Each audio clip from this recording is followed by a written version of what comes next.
Hello and welcome to Into the Light. I'm your host, Adina Movan.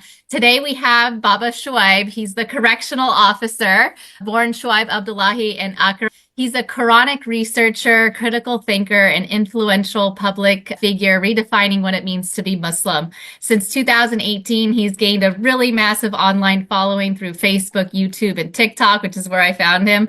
And we connected first, and I'm so excited. This is where he gives these controversial lectures, challenging really mainstream Islamic beliefs, really advocating for a Quran-only approach while rejecting Hadith. So for those of us like myself, I have a Muslim background. It's really a pleasure to have you here, Baba Shuaib. Thank you so much. Thank you very much, Sister Edina, for the honor, for the presentation, and for actually giving me the prestige honor to be on your platform. I appreciate that.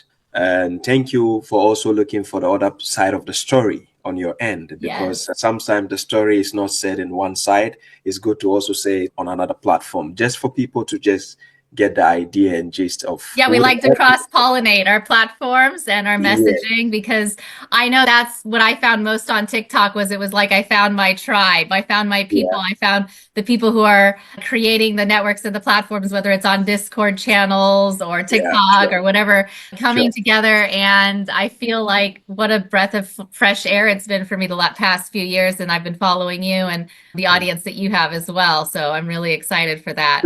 Sure. For me, it's an honor. So I'm very happy to be on your platform as well. Yeah. So just to tell the other side of the story. Yeah, and I wanted to tell you here because I bought your. Refer to the. Yes, this is the one on Amazon. Actually, there is another edition, but this was 2019 edition. Okay. There's another edition. 2021 edition. There is no much difference. It's just a slight update on the upgrade on the design.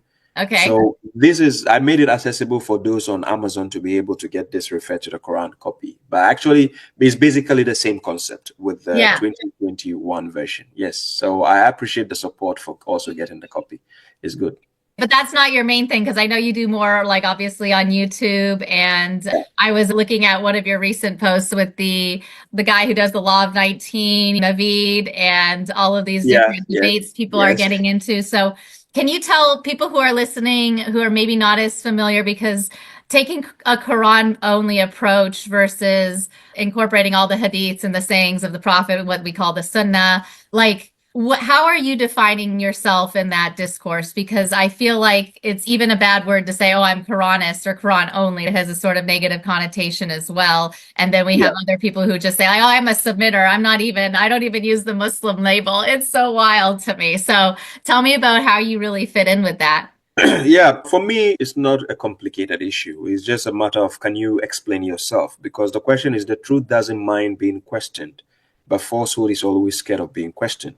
So I fit in pretty well. I just happen to be a Muslim. The Muslim is an Arabic word which actually means a submitter. But who am I submitting to? I'm submitting to the creator of the heavens and the earth. So I'm a Muslim who happens to follow the Quran alone. That is my definition. My definition is not a Quran alonist or Quranist, or that's not my definition. My definition is a Muslim who happens to follow the Quran. And where is this inspiration coming from? It's actually coming from the Quran. The Prophet himself, Quran chapter 27, verse 91, he himself bluntly said, I have been instructed. He has been commanded to be of the Muslims. He was not commanded to be of the Sunnis or Shia or other sect. He was commanded to be of the Muslims. And verse 92 says, and to recite the Quran. So to recite the Quran means that is his duty, to be a Muslim and to recite the Quran. He didn't say to recite any hadith, to recite any other book. He said, and to recite the Quran. That is what he has been commanded. So if I'm taking these footsteps of this honorable man, I don't see why mine should be different from his.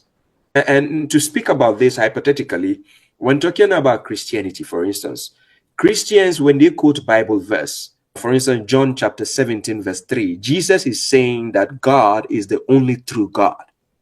Yeah. So if you ask them, how many only gods? Oneness of God. Really the focus is the oneness. Yes. So if you ask them, how many gods did Jesus worship? They will say one. Did Jesus worship Trinity gods? Right. The answer is no. He didn't worship God in Trinity. He worshiped one God. So now if Jesus worshiped one God, Why is it that the followers of Jesus will now be worshiping a God they call Trinity? So there is a conflict of interest there. So same concept when we take it back to the Islam, it seems that there's a same problem there. Because they will tell you Prophet Muhammad only followed the Quran. If you only follow the Quran and it's my role model, why should I be following books that he never accomplished? Yeah, like the afterbooks, we call it. Exactly. Yeah, don't follow the afterbooks. Thank you. Yeah. So when that happens, I find it like a conflict of interest, because then there seems something is wrong or somebody else is not telling us the truth.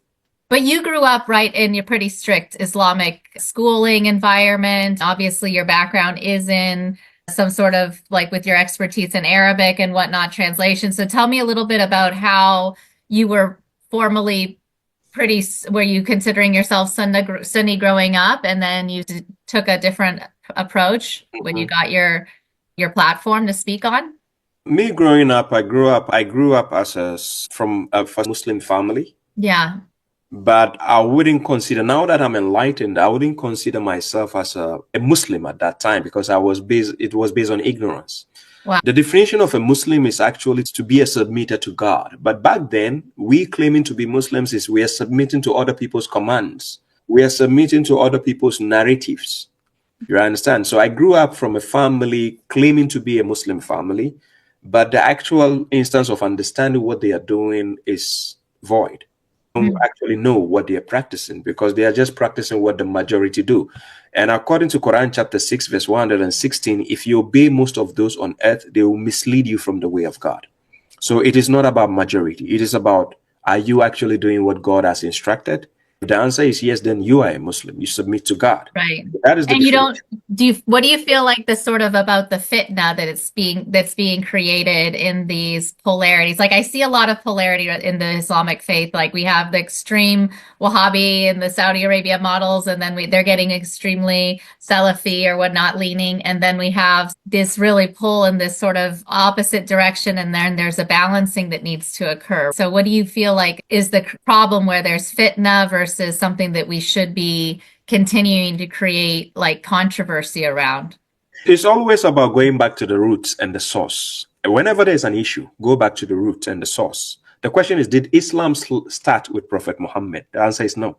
So why are the Arabs making noise about it?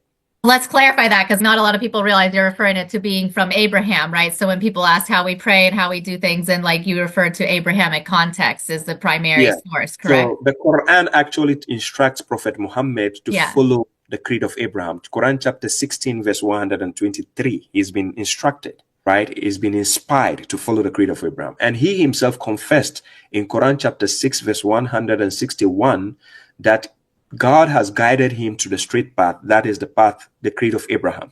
He confessed by saying that. Then again, all of us, the believers, were instructed to follow the creed of Abraham. Quran chapter 3 verse 95. So now, if God is giving this instruction, it tells us that Islam is not limited to what people are propagating. It's actually what God speaks about in the Quran. That is what represents Islam is about. So the miscommunication or the misunderstanding is the misinformation being presented out there. Are we going to examine and scrutinize it and go back to the roots and the sources of the information to verify? Is that actually the information? People don't want to be questioned on that. So the moment somebody is stopping you from questioning the sources and foundation, it means they have something to hide. So a lot of people actually think Islam started in the 7th century. And that's or whatnot, 640 when it was. Thank you. So it gets to a point you hear Christians saying Christianity was there before Islam. No, that's false. Yeah. The word Islam is an Arabic word. You see, it means submission. So if you ask the Christians, were the prophets submitting to God even aforetime? The answer is yes, and that is Islam. So what about the other ways in which the viewpoint dismantles the 5 pillars of Islam, like the requirement for, this is where we get so much of it from the Sunnah, right? Is what are the 5 daily prayers? What do those look like? The doing Umrah, doing Hajj, going to like once in a lifetime, and just to recap all the different pillars. Are you also part of dismantling those as being, because I've even heard, oh, the second part of the Shahada is just La ilaha illallah. People don't even want to say that part is required to be Muslim. Do you have thoughts on how all of that is being deconstructed? Yeah, the point is Abraham never said anything of that sort to be a Muslim. Yeah. So if he never said that and we are asked to follow his creed, why is it a must for me to say that before I become a Muslim? That's the question. And Muhammad himself never said such a thing before he became a Muslim. Yeah, because he didn't say, and I declare that Muhammad is also Thank you. So if we are following this honorable man as an example, why must I say things he never uttered? Must I do things he never did? That is the concept here. There is no such thing as 5 pillars of Islam. It is the concoction of the scholars. They concocted that. It's not from God. And also, particularly being anti-sectarian, right? Because we have gone totally crazy with the amount of categories that we want to put every little different religion in. And can you tell me a little bit about how that work you're doing is really trying to dismantle the way that we created these divisions and these different sects that are leading to all these problems in the first place? Correctional officer is all about going back to the roots, going back to the source. So what I'm trying to liberate people from is mental slavery, because people have been mentally enslaved to follow a certain pattern. It's like a trend, just like on social media. Yeah. People just follow trend without questioning the reason or motives behind it. If you start questioning the motive, you get to understand that we have been bamboozled, meaning sects have been created to give another side of the story, which doesn't include to the original story, which is not included. So sectarians, being part of sect is something God has spoken down on. To be part of a sect, God doesn't approve that. Quran chapter 6, verse 159, God says those who divide their religion and become sect, they are not with you. You are not with them in anything. Quran chapter 30, verse 31 to 32, God says, do not be of them who have separated their religion, and each is proud of what it has, meaning they are mushriks. And when we say mushriks, it means idolaters. They are idol worshippers because they idolize certain entities. That is what is making them to cause the division. Because if God says, just stick to this place, and it is only God you're worshiping, then you have to listen to the master, and that's God.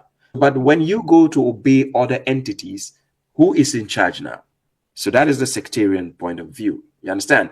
They will tell you, you cannot be a Muslim without the Hadith books. What? Yeah. Where did God say that? Nowhere. So they think sometimes, from my perspective, when I'm speaking, they think they are smarter than God. It's like they have the choice of words that they think God couldn't say it, so they can say it better than God.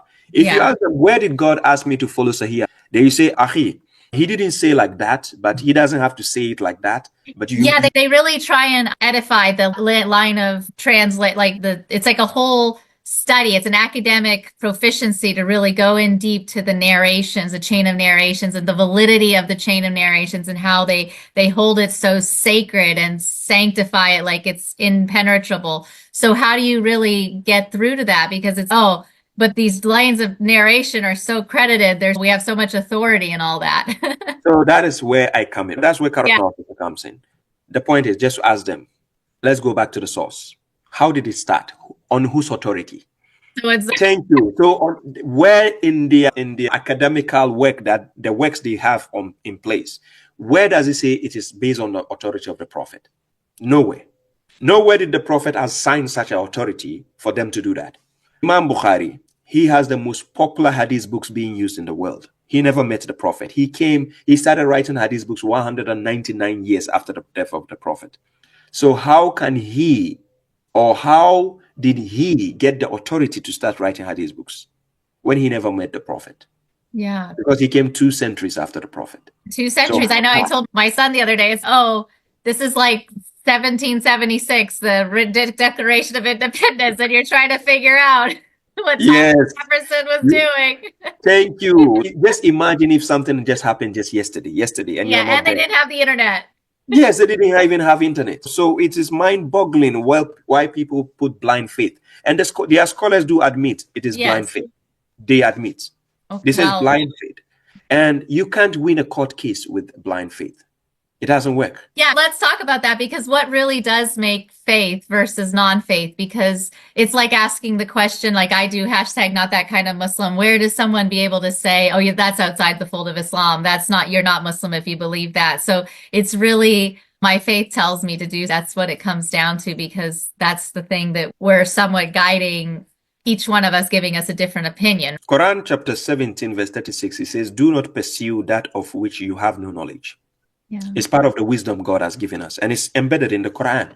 So if I'm asked not to pursue what I don't have knowledge about, why will I go following things blindly? So God doesn't condone blind faith, and he's explicitly stipulated it in Quran chapter 42 verse 52.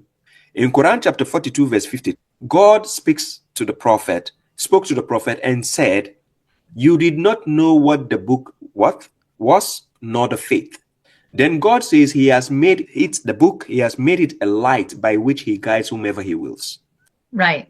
So if a book is what I'm supposed to read and study in order to get the guidance and the light from, it shows that I'm using my intellect. I'm not being a fool. And God says we should contemplate the Quran. Now, the moment I say something and I tell you to reflect on it or to contemplate it, that means I demand questions. I want you to question me. That's why I say reflect. The moment I say don't reflect about this, just take it, it means I want you to be a fool. Yeah, you want to cover something. You're being manipulated a little bit. Thank you. That is the agenda of the sectarians. Don't question. Right. Just do what you're told. What? Yeah. We are not in the military force to be taking instructions that we cannot question. No, faith is not, that's not how faith works. Yeah, yeah. So what do you say to someone who's really struggling right now with following the rules? I call it like the checklist, like how many, the counting. Oh, I get this many points for doing this many rakas, and this many points for doing that many. What do you say to someone who's just really struggling with the reward and point system right now? And all the rules? God actually says we cannot count the blessings of God. You can't. Yeah. You can't count it. It's impossible, actually, because the scale you are using is different from the official scale. The scales are different, right? Yes, exactly. That's the difference. But in Quran chapter 6, verse 160, he told us that when you do a good deed, you get 10 blessings, 10 rewards. But when you do a bad deed, you get the equivalent of the bad deed. So if it is one bad deed, you get one. So here, it seems God is doing us a favor. Yeah. He wants us actually to be more generous on this side of the scale for giving. So now take this same psychology in the Western world, where when you go to work on holidays or weekends, you get double salary sometimes, even in Finland here. That's how it works. Overtime, whatnot. So you get overtime or double salary. So every worker wants to do that. Wow, I like this. Let me do extra to get money. Yeah. So psychologically, God actually wants us to be good doers, righteous people, and then get the reward. But it seems people seem to love the bad side more than the good side, because the bad side looks more fun.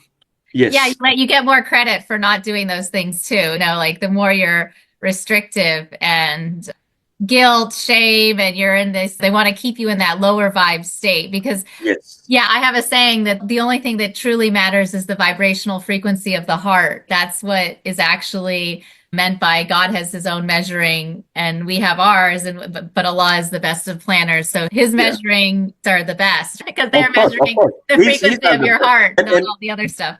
Yes, exactly. And he is never unjust to the people. It is the people who are rather unjust to themselves. And he mentioned this in Quran chapter 10, verse 44. And he says, indeed, God does not wrong the people at all, but the people are wronging themselves. And he said also in Quran chapter 13, verse 11, he does not change the condition of the people unless the people change what is with them. Yeah. It means everything starts with us before God comes in. You don't just expect God to just come in just like that. You have to make an effort. So that's why he gave us this faculty, and he gave us the brain, he gave us the eyes, he gave us the ears, he gave us the heart, so that we can use it first. Imagine a worker going to a workplace, has been enrolled in a work or employed by the employer, and he has been given the tools to work, and then he's just standing there and he says, boss, please, I need help. Boss, please help me. The boss will be like, what? You're fired. Because you have the tools already. You have the tools, the faculties to help yourself. You're deaf. Well, that's how we get the deaf, dumb, and blind are the ones with the most layers between themselves and God. It's like the most closed off layers of fooling and that fooling and these. We call it hijab. It's a partition. They are behind the partitions. They don't. You understand? So God wants us to reason. Actually, Quran chapter 10, verse 100, God says he places filth on those who do not use their reasoning. Yes. Because he gave you the tools already. Yours Yeah. is just to question and examine, listen and reason. But Yeah. people don't want to do that. Then they start questioning you. Who is he? When was he born? Who is he to tell us what to do? What? It's not who is he. It's about what he's saying. Can you verify it? Yeah. That's the point. Tell me about what you say to people who are maybe on a spiritual awakening path right now and their eyes are opening to God. I feel like we have a lot of that going on. I don't know if you feel it too, that it's so many more eyes are opening and systems of oppression are being challenged and disrupted, and we're here to create those forces. But what do you say to someone who is on a spiritual awakening journey, but maybe they're not Muslim, they are not yet, or they're not sure, but there's a calling in their heart, right? We all seem to have that growing a little bit stronger every day. Yes, I always tell people they have to know themselves first. In order to find the truth, wherever you may be, you need to know yourself before you can find the truth. If you don't know yourself, you can never identify the truth. Right. You see the point? So first of all, we put it to ourselves that, am I able to identify myself? Do I know myself? So if I know myself, yes, then it means I can know the truth. If I don't know myself, I don't know the truth. So God is the truth. Now, in order to know God, I need to know myself first. I need to know my objective. So I give an example. There's a mobile phone. If I don't know what the phone is, I cannot know if it is meant for phone calls. But when I know what this mobile phone is, then I can know, oh, mobile phone is used for phone calls. Yeah. So the objective of understanding who we are is the number one point of you arriving to the truth. So sometimes people feel that they are awake, they are woke, but they are still lost. There's even hashtag woke movements for that. Thank you. They are pretending to be woke, but then they are lost. So there's a saying which says that if you don't know where you are coming from, you cannot know where you're going. You need to know where you come from, then you know where you're going. Because if I'm coming from, for instance, I'm coming from Finland and I'm trying to go to, let's say, UK, and then you meet me and I said, excuse me, can you show me the direction to UK? The first question the person might ask me is, where are you coming from? I'll say, oh, I'm coming from Finland. Then it's okay, you can go to the right side. That's the direction go. Because he knows where you're coming from and where your goal has to be. So same in life, we need people. Just now that I'm speaking to you, somebody might chance up on this video and they was like, wow, this is what I was looking for. So it doesn't just take one to make a difference. It takes teamwork to make a difference. Teamwork make the dream work. Yes. Yes. Because imagine if I'm the only one standing on top of a hole and I have 10 people in the hole and I'm trying to use my power to pull 10 people out, they'll pull me down. Yeah. That's how we're going to get drowned. Thank you. Yeah. So what I need to do is I need to find a way to pull one person first. Yeah. And then he can help. Yes. So when the one person comes with me, then we can actually stretch out to take the third person. Then gradually, it's a slow process picking up. But the point is, if I don't identify myself as a helper, how can I help another person? So that is why in the Western world, somebody can be dying and people will just be staring. They don't come closer to help. They are like, that's none of my business. So this is some of the things that people are actually missing or don't understand concerning this aspect. Yes. And did you yourself, it sounds like you have had to go through your own sort of dark, I don't know, maybe think of a dark night of the soul experience, or where we reject this religion construct altogether, and then you come back that's maybe more in alignment or reclaiming some of that spiritual connection. Have you also gone through sort of those types of challenges where you had to decide what you're going to believe and why, and how it's going to fit into your own alignment with what you think God really wants us here for? The objective is we are here to serve God, but serving God is just like when you are employed in a company. The objective is to serve the boss. That's why you are there, right? Serve the boss, yeah. Yes, but there has to be a motivation. Right. Because if you're there to serve the boss, you might just leave the work all of a sudden because you're like, what's my benefit in this? So it is a two-way thing. It's a vice versa thing. You do what God requires of you and he compensates you. He gives you your reward for it. Or isn't that where people say God is the God that you make him to be, or you think of him as, or her, whatever, however? God's not an illusion. No, he's not an illusion. Can there be a company without a boss? Can somebody be employed without a boss? No. Are you getting my point? Yes. So if you're working, you need the head of the snake. Yes. That's why I say we need to know ourselves. The question is, Sister Edina, did you choose to be a woman? Are you the one who chose to be who you are now? No, I didn't. Thank you. So it means there's somebody or someone in charge of that.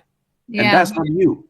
So Right. now you need to identify yourself first. Why do I identify as a woman? Who chose me to be a woman? Okay, why am I not black? Why am I light skinned? Right. Question this thing. Then when you start to understand yourself, it's on your journey to understand God.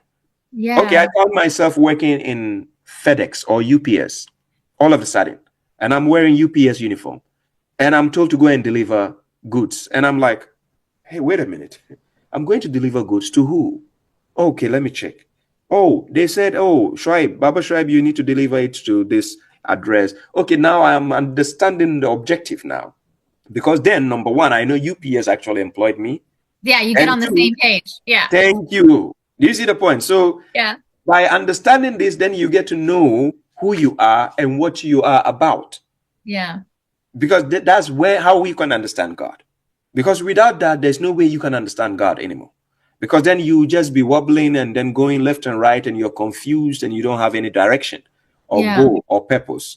So we are here to serve God, but in the aspect of worship, because I need to put God first above everything or anything. Right. Because if I put my family first, God can take my family away and I don't have a family. If I put my job or my money first, God can take it away. Yeah. If I put my kids or I put my wife or I put my husband or I put what, he can take everything away. And that's why it's like forms of idolatry. It's not like you're worshiping a little statue, but your service to your money or these layers between you and God are what we call like the mushrik or the shirk. Yes. Right? Yeah. Yes. God hates that concept. Right. Because imagine you being employed in a company and you are being employed from, let's say, 5 hours to work. And within the 5 hours, your boss will just find you texting on your phone. Then the boss will be like, excuse me, Baba Shoaib, is that what I employed you to do? You understand? So it means out of his time and schedule that he has given you, the rules and regulations, you're using it wastefully or frivolously. Exactly. Or even things like, committing idle talk or idle usage of your time as being, problems. You. Yeah. So this is how we need to understand ourselves, then understand God. You don't understand yourself, you can never know God. So when you understand yourself, you know why you are here and who put you here. What is your objective? Are you meeting that objective? Have you found that objective? Why are you being distracted from the objective? Okay, my purpose. Why am I here? The moment you don't understand yourself, you can never know God. Mm-hmm. So when you get to know God, then you know, okay, God told me to do this, to do that. Can I meet that requirement? Let me try my best. And that is why even in the workplace, we have people who are above others. Yeah. It's like integrity becomes important in ways where it's the small things, little things every day are more about what are important with our integrity rather than just doing things for show or image or appearing to be a certain religion or whatever, certain way. Yes. So with God, the most important aspect of our life is to understand why God wants us to do something. There's no way God will tell you to do something which is stupid or meaningless. There's nothing God says which is meaningless, unless if you don't have that level of understanding. Everything he asks you to do or not to do is for your own good. It doesn't harm him. But how do you know what he's always asking people? That's like an intuitive skill that a lot of people aren't tapped into, is to really have a knowing of what it is they think that God is telling them to do or not do. That's where I think the confusion is. We have all, if you go to Quran chapter 91, verse 7 to verse 10, God talks about the soul and he organized the soul and inspired the soul with its immorality and its piousness. You understand? So now the soul already knows the good and bad. Just like our kids. When we have our kids, sometimes you leave them alone. When they are doing something bad, the moment you step out, they hide. Then they put their hand behind. So now you're in your head, how did he know or did she know this is bad or good? How? Okay, we give birth to kids and then all of a sudden they know how to suckle from the breast. Who taught them that? How do they know that this is how I need to use my mouth? Who taught them how to crawl? How did they know that this is how I have to crawl? You get the point? So God has already shown the human being these things But with time, we start to discover those things, and things become reality in front of us. And then there are things that happen and we think is just a deja vu. You understand? Yeah, Then some it's things like we happen. think, yeah, Yes. Some things happen and you're like, no, this thing has happened somewhere before. I feel right. like, you understand? You have already been given that vision, but you just didn't pay attention to it. So it's happening again in front of you. So it feels like it's happened twice. And then your soul is connected to God. He created you. And remember, when he created the human being, he blew his spirit. Yeah, it's like a fractal of soul. Ruh. Yes. So that spirit is a connection, just like we have electricity circuits and connected. Yeah. So he blew the spirit. So he's with you wherever you are. That's what he said. And so we're also all interconnected in that way. Yeah, would you say? Yes. Yes. That's why we come from God and we will go back to God. Right. You're connected. So the idea is you are here to do the objective that he has actually assigned you to do. Yeah. Like we're on a mission. If you're an agent of God, or you feel in alignment as being an agent of God, or walking in the path. And everyone has their own interpretations of how that looks. And obviously, as a Muslim, doing the work you're doing with getting people to Quran only, really feeling like and knowing that that's the source, or that's what brings us light in the world. It's the most important thing we can focus on. I love that work that you're doing, Baba Shuaib. Yeah. And also, I just wanted to just mention, because I know you get controversial sometimes. Tell me just in a little bit about the mission work you're doing and why you're doing it, because we were just talking about what our soul path is. So what is your really great mission with the debates and inspiring the thousands of people that you talk to or that see your messaging? Like, where do you really want to go with this, and where is it taking you? The idea is I'm not here to get people to follow me. The idea is I'm here to inspire people. Yeah. So inspire people means to make a difference. And the difference I'm doing is, on social media, controversy sells. Apparently that's the case, right? There's a few topics that sell. That's one. Yeah. Controversy sells. Of course, I'm not in for business, but I'm in for attention in such a way that people will want to raise their curiosity. They were like, why did he say this? Why did he do that? Or why does he think he knows what he's talking about? Exactly. I want to raise the curiosity in people. Yeah. And when the curiosity arouses, it means out of 10 people, we will have 6 people who are willing to understand why. They want to know what is the reason. Yeah. Why. So this is why sometimes when I wear a white shirt, somebody once asked, Baba Shuaib, why did you choose to wear white? Why not black? There's no doubt I have a reason. Yeah. Oh, you have a reason for everything. Meticulous. Thank you. God already said, do not pursue that of which you don't know. So anything I have to pursue, must have the reason behind it. It's all a symbol of some kind, little symbolism. Yes, there is a reason behind everything. Yeah. The movies we watch, the music we listen to, anything that you see, the symbolism, everything, they have a meaning behind it. It depends on how curious people are. Then they get to know the answers. So my understanding of how social media works, controversy has to be in between, but I'm not putting controversy to deceive people. I'm putting controversy to raise the curiosity of people, and they are willing to know, because I'm ready to give the answers. I'm not scared of being questioned. So when the curiosity arouses and people ask, why did you do this? I have the answer. So what are the hardest questions that you get that are really, do you get any hard questions that you feel like you don't always have the answers to? To be honest, I'm yet to meet a question I wasn't able to answer. You have yet to? No, to be honest, I'm a human being, though. I'm not saying I know it all. Yeah. But because I was well prepared before I stepped foot out there. Yeah. You did your job first. I don't take this for granted, or I don't take it as a joke. I'm well prepared. But sometimes when people ask me questions in the comment section and I ignore them, they think I'm scared. I'm not scared. The point is, you say they're running off. No. Thank you. The point is, what is the idea of me creating a video content? I made a video to state a point. The issue is, can we talk about the point I'm talking about instead of asking me a point which has nothing to do with the video? Are you getting me? So when I keep it out of left field. That's too. Thank you. So it's just academically in the classroom. Imagine a teacher teaching you mathematics and you are asking the teacher about science. Yeah. The teacher will be like, excuse me, we are talking about mathematics here. Can we finish that?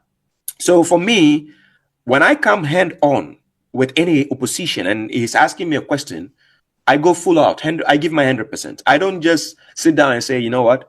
I don't know. No, I'm prepared for it. Yeah. It's Yes. good. You give some of the best answers. I really appreciate all the work you're doing, Baba Shoaib. So for anyone who might see this, where's the best place to find you? Because I know you're putting out content on YouTube and on TikTok. And where's the best place and you have your website as well, and all of that. So what's the best? Yes. The best actually find me. My most popular platforms is Facebook, YouTube, and TikTok. Okay. But you can find me on all platforms, even Instagram. I'm on X, Twitter. I'm there. I'm on all the platforms, Pinterest, every platform I'm there.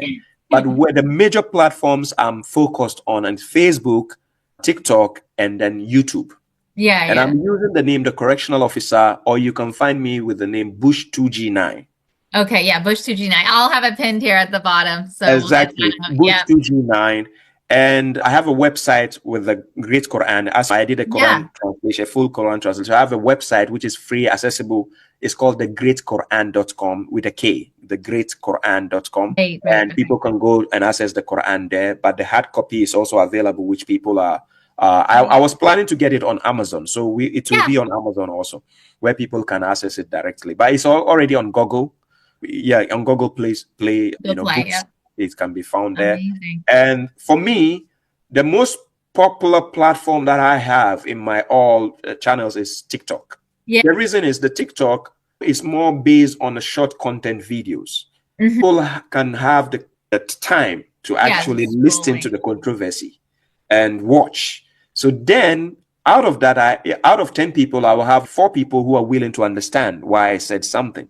Yeah. And guess what? The moment I explain myself, they are like, "Oh, God bless you, bro. I've been looking for this answer." Oh, like the light clicks, right? That's what it is. Light bulb moment. So that is what I do. Yeah. And that's how I got to your platform today. And it's a blessing, right? Yeah. I love that. And I love TikTok for every way that it has created environments for people to be going live and having conversations. So it's really important that so many of us have been doing that and meeting that way and running into the ideologies and the people who are already thinking these things and putting the work together. So yeah, I love all the work that you've done, and I'm a big fan of yours. I'm so glad we got to have this little episode. Yeah, it was really great. Baba Shoaib, Correctional Officer. So good to have you. And I hope we get to do it again in the future. Sure. God willing, inshallah. I'm all open. So far as I have the time, because I was thinking to put this program to next week, but I checked my schedule. I'm like, oh no, I can fit in today. I can be available. So why not? The earlier my dad gave me advice. He says the earlier the better. Earlier the better, and we are here. So I appreciate the opportunity. And any other final thoughts or things that you want to leave the listeners with before we wrap up? Yes, sometimes people will ask me, why is it that you're not dressed like the mainstream? Oh, Muslim, yeah, the dress, yeah. The idea is I want every person out there to think that Islam is not about how you wear the jilbab, and that's not what Islam is about. Islam is about, are you willing to take up what God is saying? And your dressing, does it go against the rules of God? If it doesn't, then keep your dressing. Yeah. It's only when it goes against what God is saying, fine, then you can decide to change. And so the concept of me appearing the way I am is to appear unique. I don't want to be in a line where I'm copying somebody. I have to be on my own lane. And as a matter of fact, it's working. People actually appreciate the way I present myself and the way I put myself out there. Yes. Yeah. So that is for me, it's like another part of branding, but I'm not here to commercialize myself. But the idea is to look presentable. And apart from that, I want people to understand that even though sometimes I cause controversy, but the idea is not to be a controversial person. Right. The idea is to get people to learn. So I'm not here to just cause controversy and run away. No. Yeah. And also my choice of words. Sometimes I use harsh words and people think I'm being mean or insulting. No, I'm not. Because when somebody goes to steal regularly, it's called a thief. When somebody defrauds people, it's called a fraudster. When somebody rapes, we call him a rapist. When somebody kills, we call him a murderer. So when I call people mushriks, I'm not insulting. It's because they are doing the act of shirk. So I have the license to call them mushriks. So I actually intentionally call that so that when they ask me a question, I'm willing to explain. That's But some people just become emotional. And then they stay away. They are like, he's calling us mushriks. I hate him. Why? Why don't you ask him? Why don't you ask me why I said that?